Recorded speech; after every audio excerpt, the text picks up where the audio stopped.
ni etunta kalama k'a fɔ denyɛrɛni kunsigi ni y'a di a bɛ pese ka sarakati tuntɔ dɔn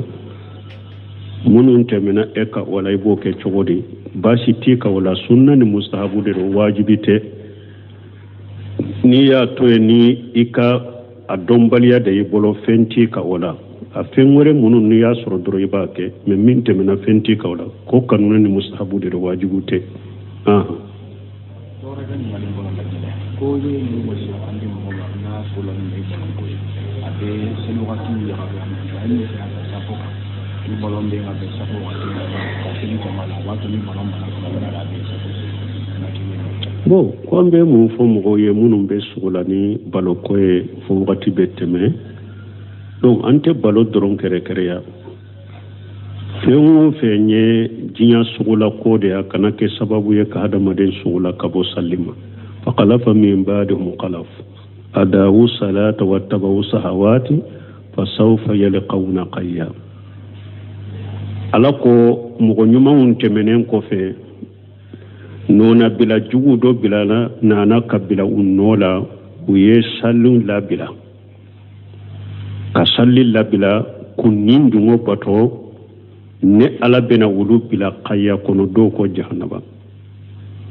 wala hadamaren duna diɲɛ kow ni diɲɛ sugu la kana hadamaren sugu la k'i bɔ sali ma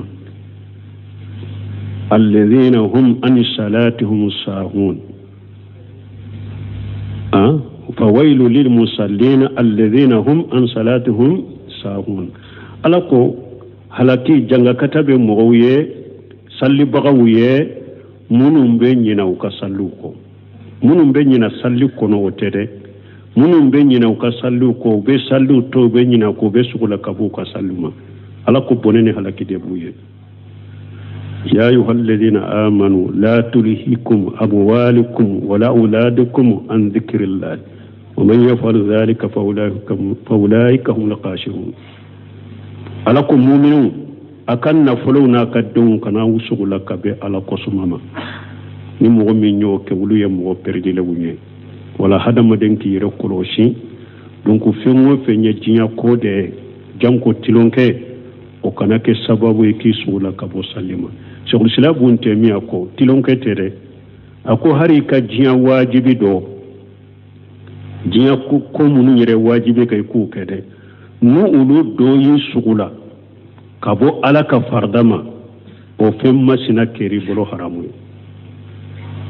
hari ka diɲɛ wajibi min n'a y'i sugu la ka bɔ ala ka farida dɔ ma dɔrɔn o fɛn masina kɛr'i ma haramu ye janko tilonkɛ an bɛ ala deli silamadenw silamɛw ala ka hakili ɲuman di an n'u ma u k'u sɔbɛ dɔ u ka diinɛ ma ani ka sali janko farata duuru u k'u yɛrɛ jija u la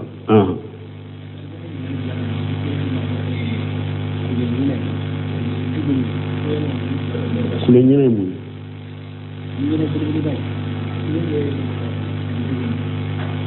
bon ko dɔ ko kule ɲina ani juguni olu sogo bɛ don wa ibn hajami ko wal faratu bi anwa'ihi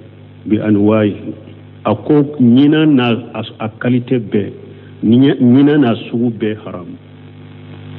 n'a sabatira fɛn o fɛn kɔni ye ɲina de a ko a suguya bɛɛ haram ibn qayyim ibn hajami parce que ciden ye ɲina wele ko fasiki kɛlɛ fulana ciden ko daba minnu n'u y'u ye i k'u faga ɲina b'u la ibn qayyim ko ciden ko fɛn o fɛn ka faga ka bila o sogo tɛ du dɛ n'a sogo tun bɛ du ciden t'a fɔ an ka faga ka bila tɛ a ka tiɲɛ ciden ko fɛn o fɛn ka faga sogo tɛ du donc ɲina qualité na sugu bɛɛ haramu juguni sɔsɔli b'o la dɔɔni kɛbagaw ni ɲɔgɔn cɛ dɔw y'a haramuya k'a dɔn ويحل لهم طيبات ويحرم عليهم الخبائث دو ye ado khabaisu kono juguni ko haramu yarendo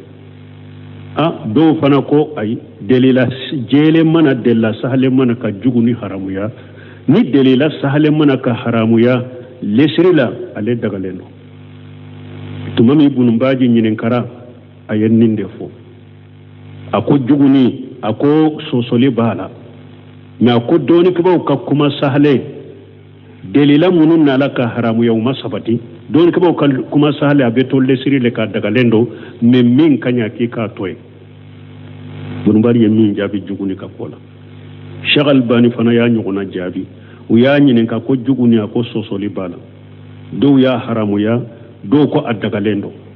ako kuma sahle rajihu yeminye abe tolle siri le kan ni delila masur min ba haramu ya dagara me nyuma ikatoy Cheikh Sal Fawjani yo nyuguna fu ako juguni sosoli nana akakola me nyuma yeminye ikatoy wode kany donc me kuma sahle ma haramu ya de juguni me ikatoy wode kany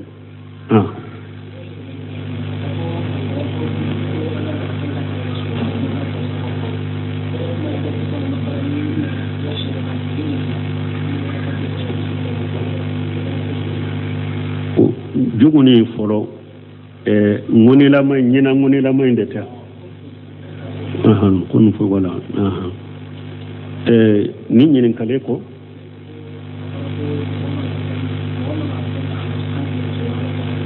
boko ako mugo kana afora mugo kana fen kantige ka sorima ala to fo ala ni be she kantige ka so kono nyina na ima bismillah fo o be duwa ni sosoli bala don ki bawnu ñu wonci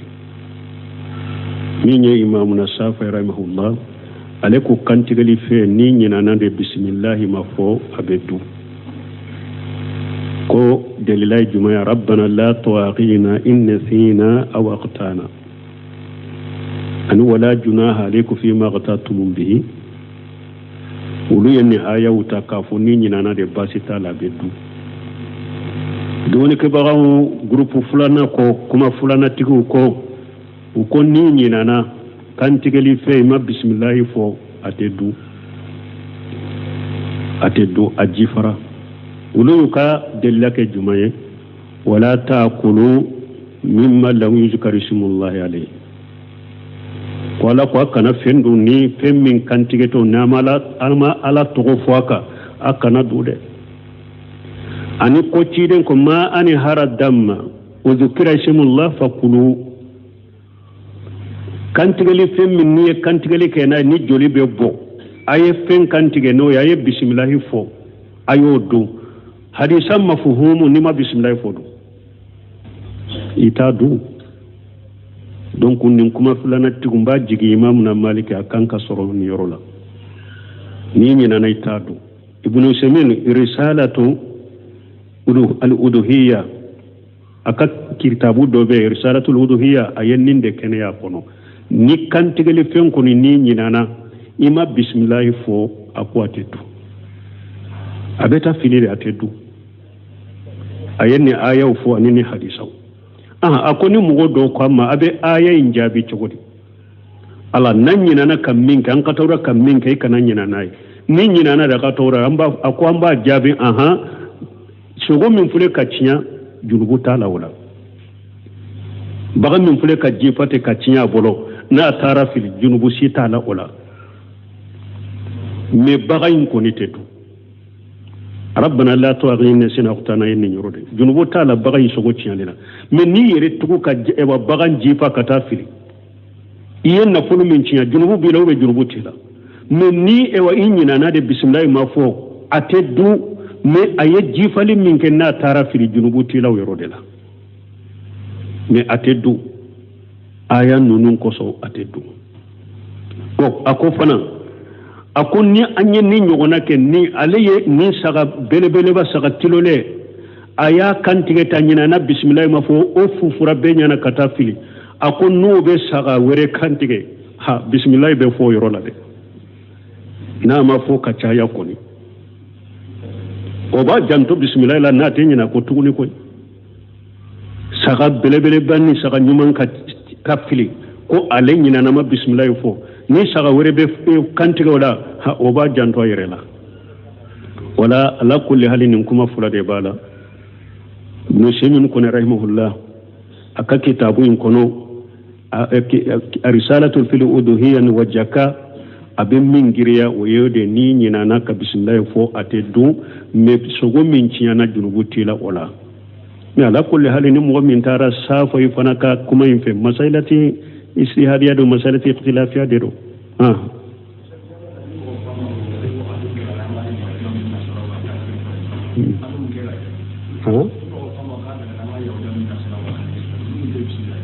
bon ko na fora ko adun daga ranka yahudaw nun ka kantigali fewndu ulu fanata bisula ambo jabi chogodi nonu nyane jabi chogoni ala ko la ta kul mimma dukira shimullah alayhi ala de mo fwa wala kilinde ko wa ta'amul ladina utul kitaba hillu lakum wala kilinde ko mugo munu kitabu diraw mu ka kantigali fewndu daga rawuye ya bismillah fo imo fo ko tigi de ya la daga ni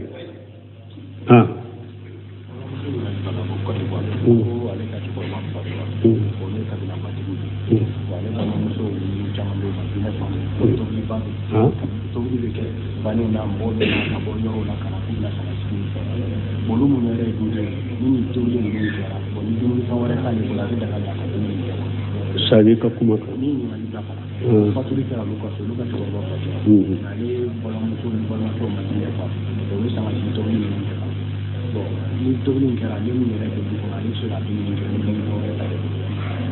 bon sanan ka senin yin kalima yahudiya nun nasara ka kantigali fiun lesri yo daga nye ita kalama ite min kantigali kalama lesri ya daga ya kantige chogo chogo ni eta kalama daga raye me ni eye yahudiya ye aye marton de ke kabaga gosha kunkolola ka jifa ma kantigi bo doa wala ni yahudiya ye dankaniya soro libora ye kantigali ke chogola chogo minte sariya kantige ito dude me min fule ni nyelle siride ni eta kantige chogo do abolo adagara parce que ciden tilela mogo dobe kungo konona la bino semunu be ni fana jabi don ko ba jabi awon be jamana kono ya sogo dobe na makabo yahuda jamana ni nasara jamana da anta do yu kantige chogo ni ambu dobe antudu uko lesiri la namu kantige chogo ye ubolo amu kantige togo do ubolo ko ma kantige sariya chogo ka lesiri la mba dude uya dela ke munye ciden tilela mogo do nana ciden ma uko sogo do bena amma kuno kono nana me ante sogo nunun kantige chogo do amba ke chogo do ciden ko sammu antum fakulu ako ka bismillah fu ka dura ko du ni sogo nana ema abora silama jamana de abora silama abe ibe silama jamana ko ama ate e ka foy ka sogo be kantige chogo nyinenka ube ni sogo nana ma kabo yahuda jamana ni nasara jamana no auta kantige chogo do atauka jako aka sige sammu antum fakulu au be baraka ni lesride ni mugo nyaaye minye da make sariyaka o kera yahuda o kera silama itodu o famura ninye minye nka ko mogo do kanyini karido ko banni beke banni kera ulufe ni banni keru fe kube duba de kono ko ube tobili ke mogo munun be na sanga sigelo ube tebulu ke uye o ale be duin kono o dumuni ale ba duwa ube abe mun kai mo defo ni eye duin de inde ebe dumuni ndu ni ka dunye ewa du denya ni ka dumuni duni de fente eka ebe ni telefona min tobira sokono e ba duni ka telefona dero ni soro fana min tobira sokono e ba du ka sure fana dero kuma be min ka samo ka bo yoro were ka dawo kana kana nin dumuni min tobira sanga si kama e ka bo yoro were kano du atebe ede me e du de daga rai e nko ciden ko yere sigi nyogo nka dumunu takata di au makadu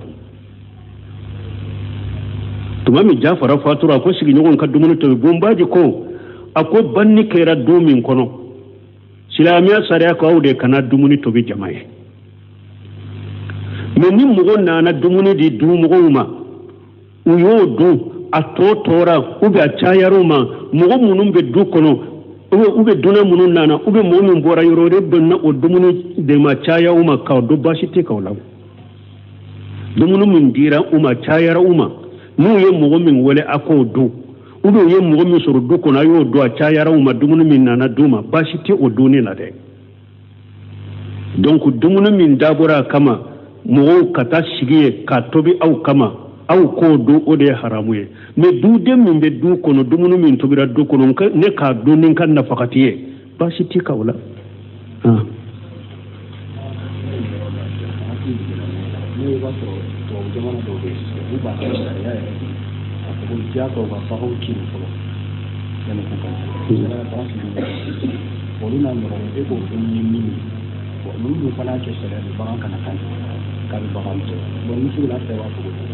bon ko abe jamanaw dɔ la k'olu b'a ka sariya de bagan ka kiri de fɔlɔ sani ka kantigɛ dɔɔnikɛbaaw ko hari o yɛrɛ ni bagan kirila mais a kantigɛra ka nin sabatilen sɔrɔ a la a bɛ dun maani hara dam o jukira ismullah ni bagan kɔni kantigɛra u y'a kiri mais a kirilen kɔfɛ sana nin ka bɔ u y'a kantigɛ joli bɔnna Allah magara u ye nin sabatilen sɔrɔ a la ka kantigɛ a bɛ dun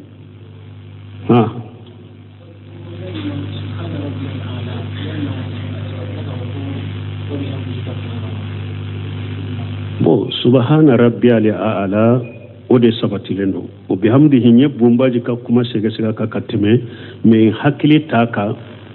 wa nimma fili kona be kuma ma sahade na ala kulli halin be sai kallaje subhana rabbiyal a'la ko ni sabatil me ka bihamdihi faraka kuma bubolo o yorola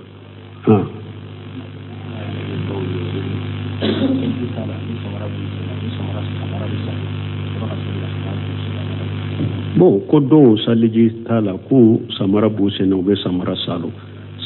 salo liteke samara kan annal kufi salo libeke kufi de ka ube sisoti nimbe alkaba kulu furadda tuguni ya do aboli ka gele salo libeke ode ka me samara salo liteke samara kan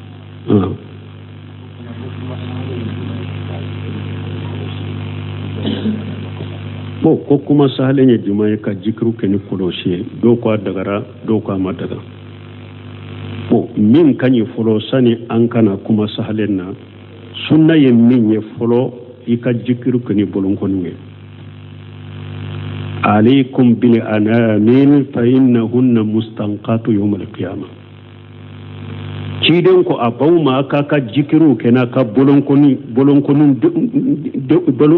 ni donye parce que yomale kama do ube kuma una sheria kiye ko yitumbe jikuri foni uluye alaykunna bil anamil fa innahunna mustanqatu yawm al qiyamah ci danyi ni kuma nyasi musoma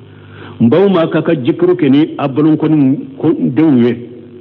yomale kama do ube kuma donc sunna yede yika jikru keni bolon ko ni o de sunna e o de kanyi fana ode sunna ode kany nambora wala minye ka jikru ke ni koloshiye sosoli bola doni ke bolo minye Sheikh Albani asiri salatu hadisi dayf wal mawdu aleko ka jikru ke ni koloshiye biriyado Sheikh Albani ko ka jikru ke ni koloshiye aleko biriyado iba ke ni bolon ko ni moye mais Sheikh Islam Ibn Taymiyyah aleko akanyi ka jikru ke sunna e ani mustahabuni akanyi ka jikru ke ni bolon ko ni de akome ni mugo min ni ibe trompe bolon koni jatela kolosu debe e bolo kolosu ime ata yira kama abika jifa kono babika salli rola ni salli ke ibe ika jikiru ke na ni tilala abika jifa kono be tilala ibato ika salli rola fo salli wakati were shagu silabu ntemi ko bashi tala dagara ako min ko bidada ko kolosi nyerete bato ye folo ako wasila de do kolosi nye minande nabi deme bato de la ako bide nye bato nyere de ako kolosi nyerete bato ye folo ale minande wasila de ale donc alo Cheikh Islam buntemi ako ka jikiru ke ni kolosi ni be trompe ako adagalendo ka faraka bolon koni de kanyina yede ne ni mugo min tese bolon koni na ube be trompe iye kolosu ke tawa chide nye jikiru munu fo yika kolosu dila o kama pour ube jikiru ke ni buntemi abmajumu fatawa kuno akwa dagara ibn mbaji fana bo dagali de kan lejnata daima wulube fatawa ke no de ani ibn shimen bidiyate mais ika kolosu akanake komi sufu ka kolosu nona ikire kolosu ika kolosu kana imu kanu dula komi sufu ka kolosu dilalen de cogo mi kele terigatigu ka kolosu be cogo mi I ka kolosu kana ke o cogo la kele fulanna I ka kolosi kana ki kanna daimu kele su be dilalen be kanna ube bara kolosi be etege de la I ka kolosu kana ke ninye parce que hari ni e yere ma fo dusukun be ala de bolo ni be yere jira de wole abe ko me kala lay ba ke kayra ayene laje wakati be ne ala ko suma bagada ma kolosu yen kanna ayene laje wakati be ne ala ko suma bagada ma kolosu yen tegela nimbe yere jira wole nimbe yere jira wole donc ala ani fana yi jikruto I dusukun ka ke jikru no fe parce que kolosu fana jikru fula kacha abi dusukun sugula ibe don ye kolosu don de be kolosu kiso de be tatendro be tatendro hari ba sura daire te lama ni nyede iba ke ka jikru ke te me I dusukun don nente lama na janka ka ke dusukun kono iki kolosi ni aketo ni darwai la sama hajuli asama kasoro I dusukun ba no fe wala ambe min fo oyode ka toy koni I ka jikru ke ni bolon koni o de kanyi o de sunnay mais ni mo mi hatagirama ko manya fo so me cheikh islam bun temenu bunu seminu uko adagara mais I yere kolosi I ka kolosu kana ke komi terega tuguni bidamu ka kolosu akana ke ka I kanna wakati be akana ke bolo la wakati be I ka ulu kolosala donc aka kede komi chide ni jikru sugu munum fo I ka kolosi ka ke ulu de ka mu hakili be munu na ulu ka kola nin koyina o yenninde masima munun fola min be bolola Sheikh Salih Fawjani nyinin karani na ko lejinati daima ko o katoy akol lejina daima ye fatawa koka amma simma min bola ni ba fo qatamu tasbih akol lejina daima ye fatawa koka iko toy atebbe iko ke parce que fana be yere jira inde ya parce que be do ka bolon ko nula bada be komi o fana be yere jira wore katima ko manye kolosu tafu chokomi ane dusugun sola bala bal hari ewa bolon ko yere ha Sheikh Albani yetembe doke ako don yere ka bolon ko ni tesibu yere fule ako ninde Sheikh Albani ako don yere bolon ko ni tafule subhanallah ako ninde tesibu ako ka fo subhanallah abitani choko de la me tele ako jogo be hakili tala donc an kan yere ko sulu mashallah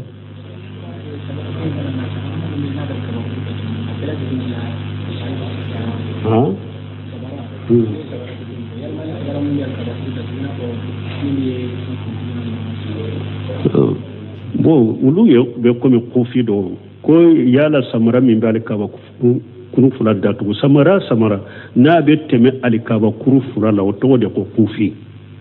nalu yede min bale kaba kuru fura duguma uma datu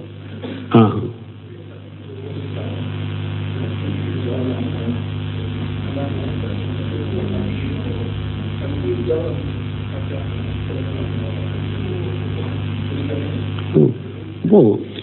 ko tapido be ko ni isigira ka ni ya pia be futuru wala be salla no fe te salli ate daga mo ka salli tapi no fe hari kalma mi reto misiri kono misiri ma fa be kenema ibi ka du kono ko be salla no fo yerete sahaw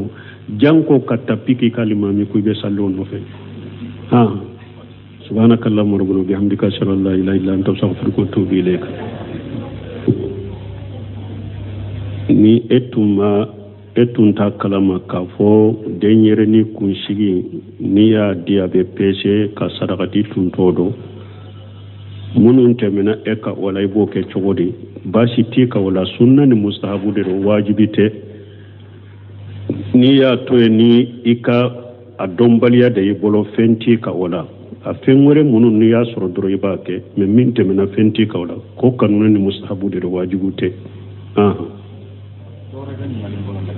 ko ye ni mo so andi mo na fulo ni ba ko abe selu watu ya ni ya sapo ni bolombe ngabe sapo watu ya selu kama la watu ni bolomba na kama la be bo ko mbe mu fo mo ye munum be sugula ni balo ko e fo wati beteme donc ante balo doron kere ya fewo fenye jinya sugula ko de akana ke sababu ye ka hada maden sugula kabo sallima فخلف من بعدهم خلف أداؤوا الصلاة واتبعوا الشهوات فسوف يلقون غيا alako mogo ɲumanw tɛmɛnen kɔfɛ nona bila jugu dɔ bilala nana ka bila u nɔ la u ye salliw labila ka salli labila kunnin dungo bato ne ala bena wulu bila kaya kono do ko jahannaba wala hadamare duna jiya ko ni jiya sugula kana hadamare sugula ki bo sallima alladhina hum an salatihim sahun fawailu lil musallin alladhina hum an salatihim sahun alako halaki janga katabe moye salli bagawiye munum be nyina u ka sallu ko munum be nyina salli kono wotere munum be nyina u ka sallu ko be sallu to be nyina ko be sugula kabu ka salluma alako bonene halaki de buye يا أيها الذين آمنوا لا تلهكم أموالكم ولا أولادكم عن ذكر الله ومن يفعل ذلك فأولئك هم الخاسرون ألكم مؤمنون أكن نفلونا كدون كنا وسغلا كبي على قسمما نمو من يوك ولو يمو بردي لوني ولا هذا مدنك يركلوشي دونك فيمو فيني جيا كودي جانكو تلونكي وكانك سبب يكي سغلا كبو سليما شغل سلا بونتي مياكو تلونكي تري أكو هاريكا جيا واجبي دو جيا كو منو يري واجبي كي كو كده نو أولو دو يسغلا كابو على كفردما وفيما سنا كيري بلو حرامي هاريكا جيا واجبي مي نا يسغلا كابو على كفردا دوما درو وفيما سنا كيري ما حرامي جانكو تلونكي ambe ala dali silama daw silamo ala ka hakinyuman de annuma o ku sobedo o ka dinama anika salli